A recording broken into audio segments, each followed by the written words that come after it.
Okay, good morning students, hello to everyone. जैसे कि आप सबको पता है कि लास्ट लेक्चर में हमने एक नया ऑर्गेनेल स्टार्ट किया है डिस्कस करने के लिए, पढ़ने के लिए, जो था प्लास्टिड, है ना। अब प्लास्टिड के बारे में हम अभी भी प्लास्टिड में ही हैं, क्योंकि जो एक लास्ट टाइप का प्लास्टिड है वो डिस्कस करने का हमारा अभी बाकी है, दैट इज़ क्लोरोप्लास्ट, राइट। लेकिन उससे पहले कुछ बातें साफ होनी चाहिए कि भाई प्लास्टिड्स क्या होते हैं, है ना। तो अगर आपको याद हो तो लास्ट क्लास में हमने प्लास्टिड को डिफाइन किया था या डिस्क्राइब किया था एज अ डेफिनेशन। हमने क्या कहा था, याद करो कि plastids are semi autonomous organelles which are primarily involved in storage and or synthesis of organic food, है ना। फिर हमने लास्ट क्लास में प्लास्टिड के 3 टाइप्स को डिस्क्राइब किया था जो प्रोप्लास्टिड से आगे जाकर बनते हैं, that is leucoplast, chromoplast and chloroplast. और इन 3 टाइप्स में से 2 सब टाइप्स को हमने सारी रिक्वायर्ड डिटेल्स के साथ ऑलरेडी एक्सप्लेन किया है, that is leucoplast and chromoplast. Leucoplast के 3 सब टाइप्स अगर आप याद करो, जो कि इस तरह से याद आने चाहिए, अमाइलोप्लास्ट, इलाइयोप्लास्ट एंड अल्यूरोप्लास्ट, राइट। ये अमाइलोप्लास्ट, इलाइयोप्लास्ट एंड अल्यूरोप्लास्ट किसके 3 सब टाइप्स है? ये 3 सब टाइप्स है ल्यूकोप्लास्ट के, है ना। और ये किस बेसिस पे हमने नाम बताए थे या बोले थे? तो हमने कहा था या पढ़ा था कि भाई ल्यूकोप्लास्ट में कौन से तरह का या कौन से टाइप का ऑर्गेनिक फूड स्टोर्ड है, इस बेसिस पे हम ल्यूकोप्लास्ट को 3 टाइप्स में बांटते हैं, दैट इज अमाइलोप्लास्ट, आपका इलाइयोप्लास्ट और अल्यूरोप्लास्ट। जिसमें से अमाइलोप्लास्ट पर्टिकुलरली वो ल्यूकोप्लास्ट है जो स्टार्च को स्टोर करते हैं, इलाइयोप्लास्ट वो ल्यूकोप्लास्ट है जो लिपिड्स या फैट्स को स्टोर करते हैं, और बचा अल्यूरोप्लास्ट, ये वो ल्यूकोप्लास्ट है जो प्रोटीन्स को स्टोर करते हैं, राइट। फिर हमने एक बहुत इंपॉर्टेंट एस्पेक्ट लास्ट में पढ़ा था कि ये तीनों प्रोप्लास्टिड्स के बने हुए तीनों फॉर्म्स, मतलब ल्यूकोप्लास्ट, क्रोमोप्लास्ट और क्लोरोप्लास्ट इंटर कन्वर्टिबल है, मतलब एक दूसरे में कन्वर्ट हो सकते हैं, है ना। तो उसी सीक्वेंस में जो तीसरा प्लास्टिड है, जो बचा हुआ प्लास्टिड है और हमारे लिए सबसे इंपॉर्टेंट टाइप का प्लास्टिड है as far as your exam, as far as your question paper is concerned, वो है क्लोरोप्लास्ट। और मैं ये ऐसा इसलिए भी कह रहा हूँ क्योंकि ये जो प्लास्टिड हम पढ़ेंगे, ठीक है ना, ये जो क्लोरोप्लास्ट नाम का प्लास्टिड हम डिस्क्राइब करेंगे, ये क्लोरोप्लास्ट की जो भी डिटेल्स अभी हम पढ़ेंगे, वो सारी डिटेल्स हमको एक फ्यूचर में आने वाला चैप्टर जिसका नाम है फोटोसिंथेसिस, है ना। ये नाम आपने सुना है, इसकी ज़्यादा से ज़्यादा डेफिनेशन आपने पढ़ी होगी कि व्हाट इज़ फोटोसिंथेसिस। हमको इस पर्टिकुलर लेवल पे, मतलब 11th-12th की लेवल पे फोटोसिंथेसिस की पूरी प्रोसेस को डिटेल में बताने वाला एक पूरा चैप्टर पढ़ना है फ्यूचर में जाके। तो उस फोटोसिंथेसिस चैप्टर को पढ़ने समझने के लिए उस चैप्टर या उस पर्टिकुलर टॉपिक की एक सेंट्रल चीज, मतलब क्लोरोप्लास्ट, इस ऑर्गेनल को बहुत सही तरीके से जानना समझना जरूरी है। And that is the reason we are describing the chloroplast in all details, all required details here, structurally if not functionally। Function भले ही हम फोटोसिंथेसिस इस चैप्टर में जाके पढ़ेंगे, लेकिन फंक्शन तो आपको तब समझ में आएगा ना जब आपको स्ट्रक्चर पता हो। इसीलिए यहाँ ध्यान दो कि हम क्लोरोप्लास्ट की स्ट्रक्चरल डिटेल्स में क्या क्या पढ़ेंगे, और वो सब आपको काम आएगा in future when we will deal with photosynthesis as a process, है ना। तो सबसे पहले हम हमारे डेफिनेशन की तरफ बढ़ते हैं, हमेशा की तरह। टॉपिक देखो, what is the name of topic? Chloroplast, right? A third and last type of plastid to be described. If you look at the definition of chloroplast, you can clearly see all the detailings. Look at them one by one.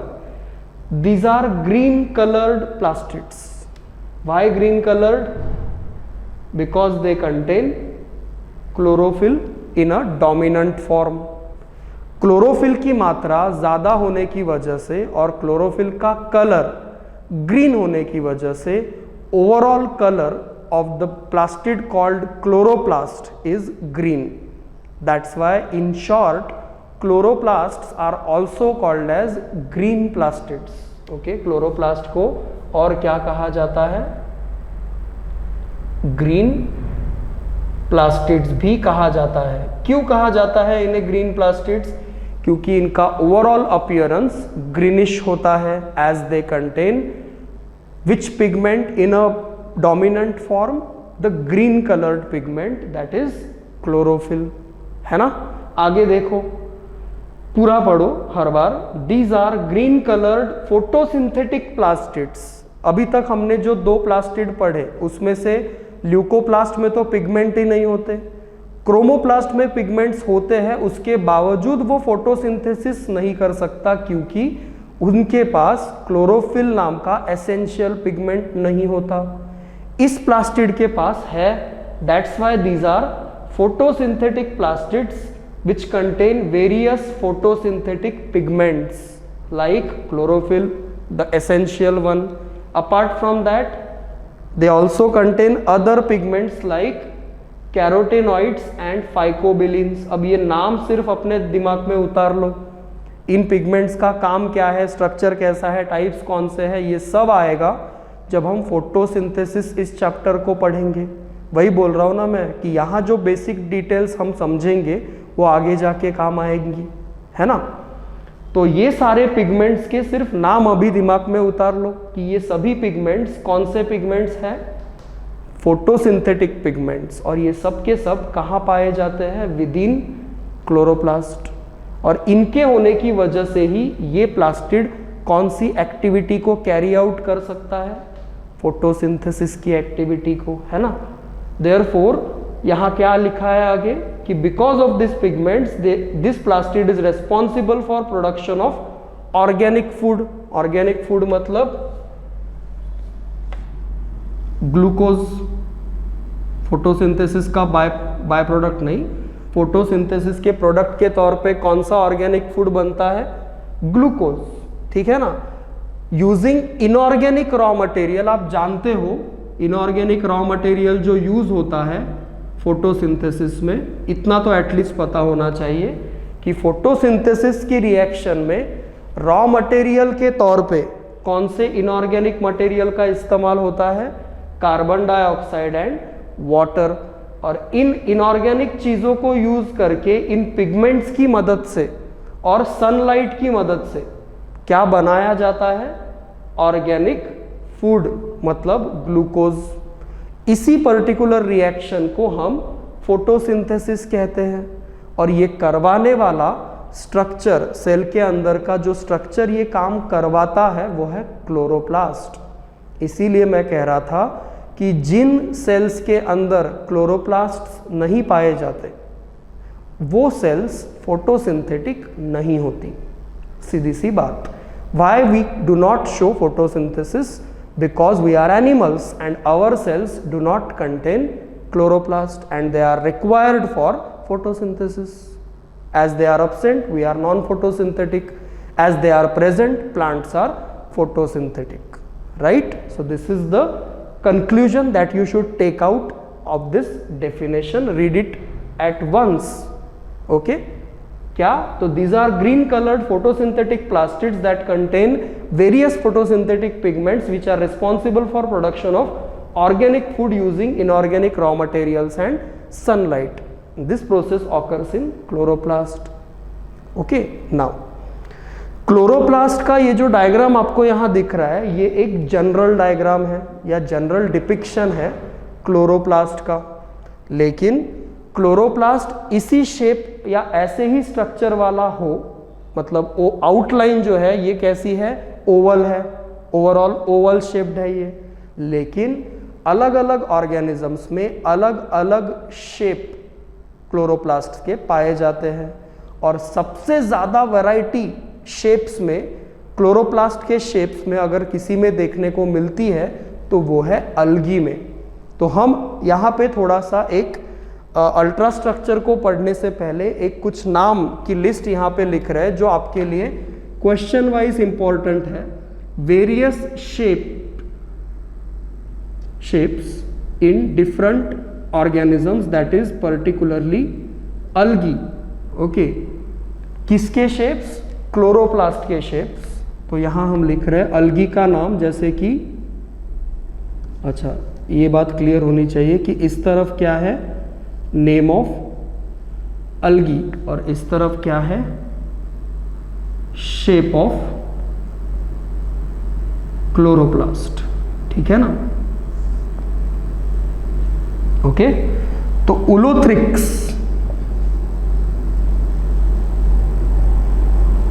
उसके बाद जिग्नेमा,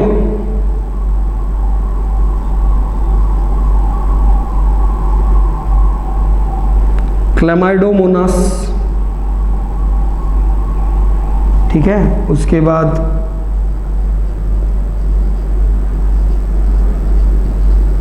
spirogyra, ठीक, और oedogonium. ये उलोथ्रिक्स, जिग्नेमा, Chlamydomonas, spirogyra, oedogonium, इसमें से ज़्यादा ये दो नाम आपने सुन रखे होंगे इधर उधर, क्लेमाइडोमोनास और स्पायरोगायरा। बाकी भी नाम किनके हैं? अलग अलग टाइप के अलगी के हैं। ठीक है ना? और इन सभी में कौन सी चीज़ अलग है? क्लोरोप्लास्ट के शेप्स। ठीक, और ये सभी क्वेश्चन वाइज इंपॉर्टेंट है, सिर्फ इसी बात के लिए हम यहाँ पे इसको पढ़ रहे हैं, अदरवाइज इसका ज़्यादा कुछ इंपॉर्टेंस नहीं। क्लोरोप्लास्ट तो क्लोरोप्लास्ट है, वो उसका काम करेगा चाहे शेप जो भी हो, है ना? उसका काम है फोटोसिंथेसिस कैरी आउट करना, और वो करेगा चाहे शेप कैसा भी हो। लेकिन कभी कभी शेप इनके लिए पूछा जाता है, इसीलिए हम यहाँ पे इनको पढ़ रहे हैं कि भाई उलोथ्रिक्स में it is plate like, plate like मतलब फ्लैटेंड, ठीक है, जैसे कि वो। फिर जिग्नेमा में इट इज पॉलीगोनल, क्लेमाइडोमोनास में it is cup shaped, cup shaped. Okay, spirogyra में नाम की तरह स्पाइरल और स्प्रिंग लाइक, जबकि उडोगोनियम में इट इज रेटिक्यूलेट और फाइबर लाइक। ठीक, तो उडोगोनियम में रेटिक्यूलेट शेप, स्पायरोगायरा में स्पाइरल शेप, क्लेमाइडोमोनास में कप शेप्ड, जिग्नेमा में पॉलीगोनल शेप्ड और उलोथ्रिक्स में प्लेट शेप्ड या फ्लैट। ओके, ये शेप्स हमको थोड़े याद रखने होंगे उन पर्टिकुलर अलगी के प्रकारों के लिए, खास करके उलोथ्रिक्स, जिग्नेमा, क्लेमाइडोमोनास, स्पायरोगायरा, उडोगोनियम, और इनमें इंटरचेंज नहीं करना। तो ये एक एडिशनल चीज़ है जो हमने यहाँ इसलिए लिखी सिर्फ कि कभी कभार इस पे क्वेश्चन आ जाता है एग्जाम में कि cup shaped chloroplasts are found in which of the following algal type. तो आपका जवाब होना चाहिए क्लेमाइडोमोनास। या Ulothrix has which of the following shapes in their chloroplast, तो आपका जवाब होना चाहिए प्लेट लाइक। बस इतना ही इसका इंपॉर्टेंस है। तो ये याद करने वाली बात है, समझने वाली नहीं। ज़रूरी है कुछ हद तक, तो हमने यहाँ पे मेंशन किया उसे। अब बढ़ते हैं हमारे मेन चीज़ के और, वो है क्लोरोप्लास्ट का स्ट्रक्चर। तो ये जो डायग्राम हरी नीली लाल पीली आपको दिख रही है, ये किसकी डायग्राम है? It is a general structure of chloroplast. और जैसे कि हमने प्रीवियसली एक ऐसा ही स्ट्रक्चर माइटोकॉन्ड्रिया के लिए निकाला था और उसे डिटेल में डिस्क्राइब किया था, वैसे ही फिर से हम इसे भी डिस्क्राइब करेंगे। आप देखो सबसे बाहर से अंदर की तरफ जाते हैं हम हमेशा, तो यहाँ पे क्लियर कट मैनर में हमको दिखता है कि माइटोकॉन्ड्रिया की ही तरह क्लोरोप्लास्ट भी एक डबल मेम्ब्रेन बाउंड स्ट्रक्चर है, राइट। और इसीलिए इसमें भी हमको दो मेम्ब्रेन्स दिखती है, आउटर एंड इनर। क्लियर। तो आउटर मेम्ब्रेन का जहां तक सवाल है, माइटोकॉन्ड्रिया की तरह यहां पे भी outer membrane is permeable. That means cytoplasm जो इसके बाहर प्रेजेंट है उसके कंपोनेंट्स इस आउटर मेम्ब्रेन के थ्रू इजीली आ जा सकते हैं because it is permeable by nature. But mitochondria की तरह यहां पे भी inner membrane is selectively permeable.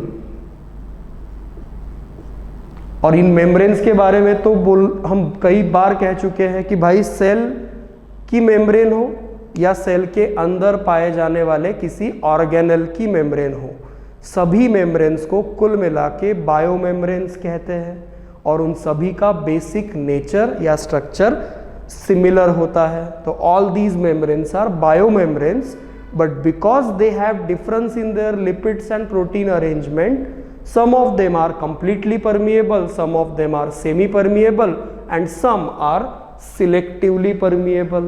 तो यहाँ पे जिस चीज को हमको देखना है कि भाई आउटर मेम्ब्रेन जो है वो परमिएबल है और जो इनर मेम्ब्रेन है वो सिलेक्टिवली परमिएबल है। और माइटोकॉन्ड्रिया की ही तरह छोटी ही सही, लेकिन यहाँ पे भी आपको क्या देखने को मिलेगी, स्पेस, जगह, किसके बीच, आउटर और इनर मेम्ब्रेन के बीच। और यहाँ पे इसको भी हम सिंपली क्या कहते हैं, इंटर मेम्ब्रेन स्पेस। अब वहाँ पे एक एडिशनल नाम था माइटोकॉन्ड्रिया के लिए, पेरी माइटोकॉन्ड्रियल स्पेस। तो यहाँ पे पेरी क्लोरोप्लास्ट स्पेस वगैरह नहीं कहते, it's simply called inter membrane space, which is again also similar to that of mitochondria filled with intermembrane fluid। Clear? Now हमने माइटोकॉन्ड्रिया में पढ़ा था कि inner membrane is showing infoldings called cristae. यहाँ पे इनफोल्डिंग्स तो नहीं है, लेकिन फिर भी माइटोकॉन्ड्रिया की तरह क्लोरोप्लास्ट में भी इनर मेम्ब्रेन मॉडिफाइड है, स्मूथ नहीं है। देखो, this is invaginated again to form these structures। तो इनर मेम्ब्रेन के अंदर क्या क्या देखने को मिलता है वो देखो। ओके, सबसे पहले और सबसे इंपॉर्टेंट चीज, here you find these stacked structures, एक के ऊपर एक रखे जैसे स्ट्रक्चर, जैसे ईंटें रखे हो एक के ऊपर एक, ऐसे स्टैक्ड स्ट्रक्चर्स कई सारे देखने को मिलते हैं। इनमें से हर एक को कहते हैं ग्रैनम, सिंगुलर में। अब बहुत सारे हैं तो कलेक्टिव टर्म है ग्रैना। देर आर अबाउट से 50-60 grana stacks can be found in a single chloroplast, but 50-60 is like, it is wrong thing to say 50-60 because ये फिक्स नहीं है। तो हम सीधा कहेंगे कि there are many such stacks that are found within chloroplast। each stack is called granum। you see, इसको separately निकाला है हमने। फिर अगर ये स्टैक है तो स्टैक का यूनिट क्या है, जैसे ईंटों का अगर 5 ईंटें रखी हो तो हम कहेंगे स्टैक ऑफ 5 ब्रिक्स। तो यूनिट कौन हुआ, 1 ब्रिक, राइट। उसी तरह से अगर ये ग्रैना या ग्रैनम स्टैक को कहा जाता है तो it is the unit, it is made up of the unit structure called thylakoid. देखो, ओके, ये जो थाइलैकॉइड है ये किसका नाम है, thylakoid is a unit of granum. मतलब कई सारे थाइलैकॉइड्स एक दूसरे पे अगर जमा हो तो क्या बनता है, स्टैक। इस स्टैक को हम कहते हैं ग्रैनम। ओके, अब ग्रैनम को थोड़ा सा डिस्क्राइब करते हैं हम यहाँ पे कि granum is a membranous stack. Okay, granum is a membranous stack of thylakoids. Granum, हर एक ग्रैनम या हर एक स्टैक क्या है? मेम्ब्रेन से बना हुआ एक स्ट्रक्चर, और उसमें से हर एक मेम्ब्रेनस स्ट्रक्चर को या यूनिट स्ट्रक्चर को क्या कहा जाता है? थाइलैकॉइड्स. Is it okay? अगर हम एक सिंगल थाइलैकॉइड को देखें, एक सिंगल थाइलैकॉइड को अगर देखें हम इस स्टैक के एक यूनिट को, तो हमको देखने को मिलता है कि यही वो स्ट्रक्चर्स है जिनके अंदर हमको फोटोसिंथेटिक पिगमेंट्स दिखते हैं. हम जब यहाँ पे डेफिनेशन में कहते हैं कि chloroplasts are photosynthetic plastids that contain various photosynthetic pigments, तो क्लोरोप्लास्ट में एक्चुअली ये फोटोसिंथेटिक पिगमेंट्स कहाँ प्रेजेंट है? They are present within thylakoids. You see, these are the pigments that are present within thylakoids, and many such thylakoids forms a stack. Each of them is called granum, and many such granums are present in each chloroplast, all of them together called grana. तो हम ये कहे सीधा सीधा कि ग्राना या granum chloroplast का वो स्ट्रक्चर है जिसके अंदर फोटोसिंथेटिक पिगमेंट्स पाए जाते हैं या स्टोर किए जाते हैं अंडर यूनिट स्ट्रक्चर्स कॉल्ड थाइलैकॉइड्स. तो इस पे आपका सवाल बनता है कि ग्राना का यूनिट क्या है? तो ग्राना का यूनिट है थाइलैकॉइड. या फिर फोटोसिंथेटिक पिगमेंट्स इनमें से कौन से स्ट्रक्चर में पाया जाता है? तो you should say within thylakoids, right. तो ये सारे क्वेश्चंस आप इस बेसिस पे जवाब दे सकते हो. फिर से एक बार देखो, unit structure is called thylakoid. Many such thylakoid are stacked upon each other to form granum, and many such granums forms grana of chloroplast. That's why we are saying what for grana? कि grana or granum is a membranous stack of thylakoids, and further what we are saying that each thylakoid internally contains different photosynthetic pigments. Which photosynthetic pigments? Chlorophylls, carotenoids, phycobilins, etc., which will work for photosynthesis in future, right? Now, ग्राना के बाहर ये जो dotted area दिख रहा है, ये क्या है? मैट्रिक्स. ओके, या fluid present with in chloroplast. तो इसको टेक्निकली कहते हैं स्ट्रोमा. सो यहाँ पे क्या लिखेंगे हम? It is nothing but fluid matrix of chloroplast contain raw materials and enzymes related to photosynthesis. देखो क्या लिखा है? स्ट्रोमा, ये नाम, जैसे ये ग्राना है हरा वाला हिस्सा, ये जो डॉटेड पोर्शन है ये क्या है? स्ट्रोमा. तो क्लोरोप्लास्ट के दो इंटरनल कंपोनेंट्स कौन से हुए? Fluid is called stroma, membranes part is called ग्राना. Membranes में पार्ट में क्या है? पिगमेंट्स. लेकिन फोटोसिंथेसिस सिर्फ पिगमेंट्स होने से तो नहीं हो जाएगा. फोटोसिंथेसिस के लिए रॉ मटेरियल्स भी चाहिए, और फोटोसिंथेसिस के लिए क्योंकि ये एक बायोकेमिकल रिएक्शन है, अलग अलग टाइप के एंजाइम्स भी चाहिए. तो वो सभी रॉ मटेरियल्स और सभी एंजाइम्स कुल मिला के कहाँ पाए जाते हैं?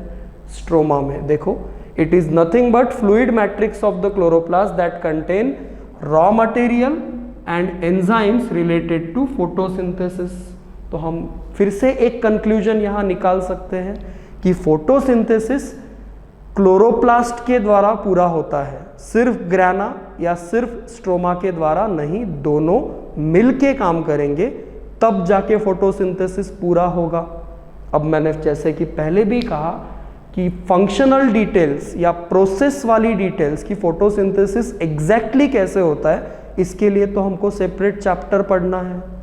अभी आपको इतना समझना है कि ग्राना की पोजीशन क्या है, ग्राना कैसे बना हुआ है, स्ट्रोमा क्या है, ग्राना में क्या प्रेजेंट है, स्ट्रोमा में क्या प्रेजेंट है। तो वो बहुत अच्छे से यहाँ हम कन्वे करने की कोशिश कर रहे हैं कि भाई ग्राना is a membranous structure where each membranous unit is called thylakoid, within which you find different photosynthetic pigments, while stroma is a fluid part or matrix present outside granum that contains different raw materials and enzymes for photosynthesis.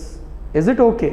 Now, जैसे कि हमने mitochondria को semi autonomous कहा, chloroplast को भी हम semi autonomous structure कहते हैं, क्योंकि यहाँ पे भी हमको इसका खुद का डीएनए दिखाई देता है। वहाँ पे एम्प्टी डीएनए कहा था, माइटोकॉन्ड्रियल डीएनए, यहाँ पे सीटी डीएनए है, मतलब क्लोरोप्लास्ट का खुद का डीएनए। उसके बाद माइटोकॉन्ड्रिया की तरह यहाँ पे भी हमको इसके खुद के राइबोसोम्स दिखाई देते हैं, जो कि माइटोकॉन्ड्रिया की ही तरह 70S टाइप के हैं। और माइटोकॉन्ड्रिया जिस तरह से बाइनरी फिशन से डिवाइड होता है, खुद को डिवाइड कर सकता है irrespective of the cell, cell divide हो या ना हो, माइटोकॉन्ड्रिया या क्लोरोप्लास्ट खुद को डिवाइड कर सकते हैं और कॉपीज बना सकते हैं। तो यही 3 प्रॉपर्टीज यहाँ पे भी हमको देखने को मिलती है, presence of own DNA, presence of own ribosomes and presence of own division method. इसीलिए क्लोरोप्लास्ट भी एक सेमी ऑटोनॉमस स्ट्रक्चर है जैसे माइटोकॉन्ड्रिया था। ठीक, नाउ ये हो गया डीएनए और राइबोसोम्स के बारे में। अब देखो बचा क्या, तो एडिशनल चीज यहां हमको देखने को मिलती है, स्टार्च ग्रेन्स। तो जाहिर सी बात है कि ये कैसा ऑर्गेनल है, फोटोसिंथेटिक। तो ये क्या करेगा, फोटोसिंथेसिस। तो फोटोसिंथेसिस के प्रोडक्ट के तौर पे पहले क्या बनता है, ग्लूकोज, और बाद में धीरे धीरे वो ग्लूकोज स्टोर किया जाता है किस रूप में, स्टार्च। तो हमेशा हमको क्लोरोप्लास्ट के अंदर स्टार्च से बने हुए ग्रेन्स, ग्रैन्यूल्स दिखेंगे, क्योंकि वो स्टार्च मतलब और कुछ नहीं तो स्टोर्ड फूड है जो फोटोसिंथेसिस की प्रोसेस में बनाया गया है ना। और एडिशनली दिखती है ये मेम्ब्रेन्स। देखो इन मेम्ब्रेन्स को देखो, इसको देखो, इसको देखो, इसको किसी को भी देखो, इन मेम्ब्रेन से तुमको क्या समझ में आता है, दिखने से क्या समझ में आता है कि ये मेम्ब्रेन्स 2 ग्राना को जोड़ती है। देखो इसे देखो, ये इसको और इसको जोड़ रही, इसको देखो इसे और इसे जोड़ रही। तो ये क्या है, 2 अल्टरनेट या एडजेसेंट ग्राना को जोड़ने वाली मेम्ब्रेन। इसलिए इसको क्या लिखा है, इंटरग्रैनल लैमेला। लैमेला मतलब मेम्ब्रेन। इंटरग्रैनल क्यों, क्योंकि 2 ग्राना को जोड़ती है। और कहाँ प्रेजेंट है, स्ट्रोमा में, है ना। इसी क्योंकि स्टैक का हिस्सा नहीं है ना ये, इसीलिए इस पर्टिकुलर मेम्ब्रेन को या तो हम स्ट्रोमा लैमेला कहते हैं, this is either stroma lamella और इट इज कॉल्ड इंटरग्रैनल लैमेला। तो स्ट्रक्चरल फीचर्स जितने भी हमने यहाँ निकाले हैं या शो किए हैं, उन सभी का डिस्क्रिप्शन आपको यहाँ तक समझाया। कौन सा, आउटर इनर मेम्ब्रेन, उसके बाद इंटर मेम्ब्रेन स्पेस, उसके बाद ग्राना, उसकी डिटेल्स, स्ट्रोमा उसकी डिटेल्स, उसके बाद सेमी ऑटोनॉमस नेचर क्यों, तो डीएनए, राइबोसोम्स और बाइनरी फिशन, फिर इंटरग्रैनल मेम्ब्रेन और स्टार्च ग्रेन्स। ये सभी features ultra structure of chloroplast और जनरल स्ट्रक्चर ऑफ क्लोरोप्लास्ट में हमको समझने पड़ेंगे। आई थिंक हमने बहुत स्लोली और बहुत ही प्रॉपर तरीके से आपको स्ट्रक्चरल कंपोनेंट्स ऑफ क्लोरोप्लास्ट यहाँ पे समझाए हैं। ठीक, अगर फिर भी आपको यहाँ पे कुछ चीज़ ऐसी लगती है कि जो समझ में नहीं आई, तो you can do a simple thing, you can again see this video from the beginning and give more emphasis on what is being described, right. तो आपको समझ में आएगा। And don't worry about functional details. अब ये मत सोचो कि फोटोसिंथेसिस कैसे होता है, क्योंकि वो इस चैप्टर के स्कोप के बियॉन्ड है। हम फोटोसिंथेसिस चैप्टर नहीं पढ़ रहे, हम सेल पढ़ रहे हैं। तो स्ट्रक्चरल डिटेल्स समझना ज़रूरी है जो हमने यहाँ पे समझी। जब फोटोसिंथेसिस चैप्टर आएगा तब क्लोरोप्लास्ट फिर से आएगा, जब रेस्पिरेशन चैप्टर आएगा तब माइटोकॉन्ड्रिया फिर से आएगा, तब आप फिर से वहाँ पे पूरी अच्छी तरह से समझ जाओगे कि क्लोरोप्लास्ट क्या करता है। अभी हमने क्लोरोप्लास्ट क्या करता है ये नहीं पढ़ा, तो क्लोरोप्लास्ट कैसा होता है सिर्फ इतना पढ़ा, ठीक है ना। और इतना ही फिलहाल इस चैप्टर के स्कोप के हिसाब से ज़रूरी है। फंक्शन का तो कोई सवाल ही नहीं, फंक्शन हम ऑलरेडी मेंशन कर चुके हैं कि भाई chloroplast are primarily involve in photosynthesis. और अगर पूरे ओवरऑल प्लास्टिड्स की बात करें तो हम उसको भी डेफिनेशन में फंक्शनल तौर पे बोल चुके हैं कि plastids function for storage and और सिंथेसिस ऑफ ऑर्गेनिक फूड। तो हम फंक्शंस को अगर बोलना चाहे तो एक एक करके कह सकते हैं कि leucoplast function for storage of organic food, chloroplast function for photosynthesis and production of organic food, and chromoplast function for providing colourization to different fruits and flowers and roots. ये हुए ओवरऑल फंक्शंस जो हम plastids के लिए कह सकते हैं या कहेंगे। तो इस हिसाब से या इस जगह पे या यहाँ तक हमने जो पढ़ा वो प्लास्टिड्स के लिए रिक्वायर्ड डिटेल्स रिक्वायर्ड मैनर में पढ़ी, ठीक। अगला ऑर्गेनल जो भी आएगा वो हम नेक्स्ट चैप्टर या नेक्स्ट लेक्चर में पढ़ लेंगे, जो भी आएगा आपको पता चल ही जाएगा। लेकिन ये जो दो ऑर्गेनल्स हमने लास्ट 4 लेक्चर्स में पढ़े, माइटोकॉन्ड्रिया और प्लास्टिड्स, ये बहुत ही ज़रूरी या बहुत ही इम्पॉर्टेंट पार्ट है इस चैप्टर का। मैं ये नहीं कहूँगा कि कोई पार्ट कम इम्पॉर्टेंट है, लेकिन हाँ ये ज़रूर कहूँगा कि सवाल आने का जो एरिया है, चांस जिसमें से ज़्यादा है सवाल आने का, वो ये 2 हिस्से हैं, माइटोकॉन्ड्रिया एंड प्लास्टिड्स। तो इनको आपको बहुत सही तरीके से करना होगा, रेडी करना होगा, प्रिपेयर करना होगा, ठीक है ना। अब मैं हमेशा क्यों कहता रहता हूँ कि रिक्वायर्ड डिटेल्स। अब देखो आप कि क्लोरोप्लास्ट में समझाने के लिए और भी 100 चीज़ें है ना, माइटोकॉन्ड्रिया में समझाने के लिए और भी 100 चीज़ें निकलेंगी, लेकिन हर लेवल पे कुछ चीज़ें समझना रिक्वायर्ड होता है और कुछ चीज़ें तुम्हारे लिए बिल्कुल भी रिक्वायर्ड नहीं होती। तो ऐसा नहीं कि वो चीज़ें उस पर्टिकुलर टॉपिक के बारे में है नहीं या पढ़ी नहीं जा सकती, but you don't require them, है ना। तो समझ के बाहर जाके चीज़ों को पढ़ के हमारा दिमाग जो है वो ख़राब होगा और चीज़ों को हम जितनी इफ़िशियंसी से करना चाहिए हम नहीं कर पाएंगे। तो हम जितना भी पढ़ते हैं या जितना भी डिस्क्राइब करते हैं वो तुम्हारी रिक्वायरमेंट से भी ज़्यादा है ना। तो पहले इतना पढ़ो और इसके बेसिस पे अपना बेस मजबूत बनाओ और फिर आप जितना चाहे उस टॉपिक को एक्सप्लोर कर सकते हो, पढ़ सकते हो। ये बात हमेशा याद रखना। Is it okay? With this से we will end this lecture here. Okay, I hope you understand this topic in a proper manner. You should go through this topic over and over again, then only you can understand this in a very proper manner. As far as next lecture is concerned, you will get to know that what we will start with. Okay, thank you.